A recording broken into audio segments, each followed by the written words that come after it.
बिस्मिल्लाहिर्रहमानिर्रहीम। Standard capital securities और SCStrade.com KC100 index.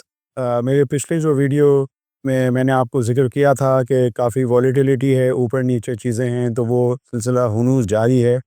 और ये है कि हमने देखा कि 3-4 हज़ार पॉइंट जो हैं वो गिरे भी, गो के इसी असना में हमने देखा कि इस वक्त वो मौजूदा वज़ीर आज़म हैं, वो स्टॉक एक्सचेंज भी आए और लेकिन उसके बावजूद भी हमारी जो मार्केट है वो सस्टेन नहीं कर सकी। ज़ाहिर बात है, थोड़ा-सा इस्लामाबाद में जो इस वक्त सियासी चहमगोइयाँ हैं, वो हम सब देख ही रहे हैं। तो उसमें थोड़ा-सा काफ़ी तग़य्युरात हैं, काफ़ी चीज़ें हैं ऐसी कि जिसकी वजह से एक पहलू हम देख सकते हैं अनसर्टेनिटी का। और अनसर्टेनिटी जो होती है वो इंडेक्स के लिए, मार्केट के लिए इतनी ज़बरदस्त नहीं होती है। तो ये चीज़ें हमने थोड़ा-सा देखा और ये चीज़ जो है वो कोइंसाइड कर रही है, एक साथ चल रही है, जो इस वक्त एक लीवरेज की भी सिचुएशन है। अगर आप फ्यूचर में देखें या आप एमटीएस उसमें एमएफ में देखें तो काफ़ी यानी लीवरेज की पोजीशन थी, काफ़ी स्टॉक्स में तो वो बहुत टूटे। जैसे हमने देखा एयरलिंक में हमने ये चीज़ देखी। तो ये मतलब चीज़ें हैं, इनको भी बहुत ज़्यादा देखने की ज़रूरत होती है। तो मैं समझता हूँ कि आपको मैंने अपना मैसेज जो है आप तक पहुँचा दिया है कि थोड़ा-सा ये है कि इस वक्त हम अपनी बाज़ार में पम्प एंड डंप देख रहे हैं और ये जो वॉलेटिलिटी होती है ये थोड़ी-सी ख़तरनाक होती है।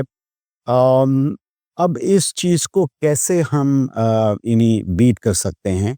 जो अगर हम कोई इन्वेस्टमेंट थीम लेकर आएँ, तो हम इसको हरा कैसे सकते हैं?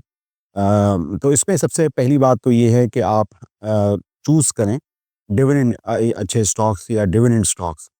तो उसमें आप देखेंगे कि उसमें आप बच भी सकते हैं और आपको क्वार्टरली डिविडेंड्स भी मिल सकते हैं। मैंने अपनी पिछली वीडियो में डॉल्मेन सिटी रीट का तज़किरा किया था और मैंने ये बताया था कि वो इस वक्त 32-33 रुपए की नेट एसेट वैल्यू पे चल रहा है और इस वक्त गो के प्राइस जो है वो तो 21-22 रुपए है मार्केट की, लेकिन उसकी जो नेट एसेट वैल्यू है या बुक वैल्यू एक तरह से, तो वो तकरीबन 32-33 रुपए की है।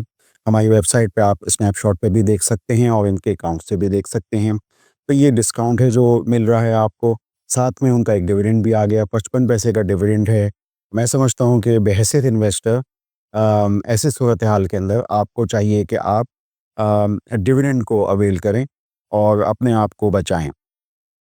इसके अलावा कुछ दूसरी भी थीम्स हैं, जैसे डिविडेंड की थीम थी, तो इसी तरीके से कुछ इस तरह की भी थीम है कि जैसे स्वीट सदर्न हो या स्वीट नॉर्दर्न गैस पाइपलाइन हो। इस हवाले से काफ़ी खबरें अखबारात में आ रही हैं और कैप्टिव पावर जो प्लांट्स हैं वो आईएमएफ चाह रहा है कि उनसे यानी उनके उनके जो गैस सप्लाई की जाती है उसके नर्ख बढ़ाए जाएँ, उसका रेट बढ़ाया जाए।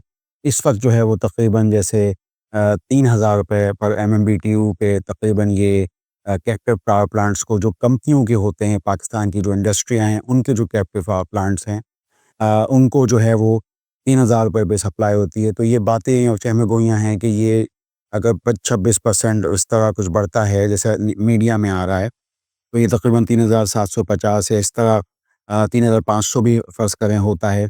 तो इस तरह ये जो 2 सुईज़ हैं, यानी सुई सदर्न और सुई नॉर्दर्न गैस पाइपलाइन, तो इसको ये जो है वो फ़ायदा हो सकता है, यानी गैस प्राइस अगर इनके बढ़ते हैं। इसमें बताने की आपको बात ये थी कि ये जो दोनों कंपनियां हैं, इनकी जो बुनियादी इनकी सेल है, वो हम जैसे सारिफ हैं उसको होती है, वो तकरीबन 40% इनका टोटल सेल का होता है।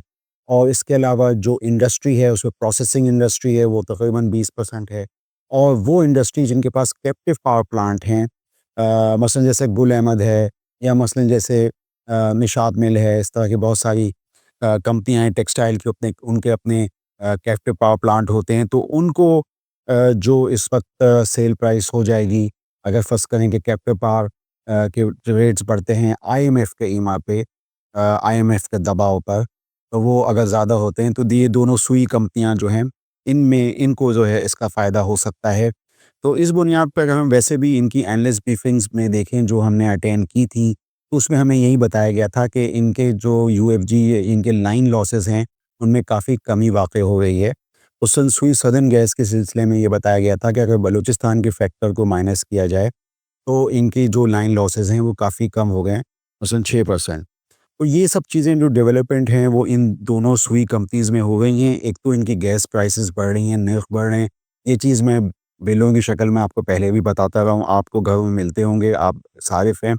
और अब कंपनीज़ के भी अगर ये नर्ख बढ़ते हैं और पिछले सालों से वैसे भी बढ़े थे, तो इन दोनों जो कंपनीज़ हैं, जो इनके रिज़ल्ट्स आएँगे, अब जैसे सुई सदर्न का जो आखिरी रिज़ल्ट है वो पहला क्वार्टर है 2024 का, और सुई नॉर्दर्न का जो है वो 9 महीने का 2024 का, यानी पिछले क्वार्टर, पिछले फ़िस्कल का।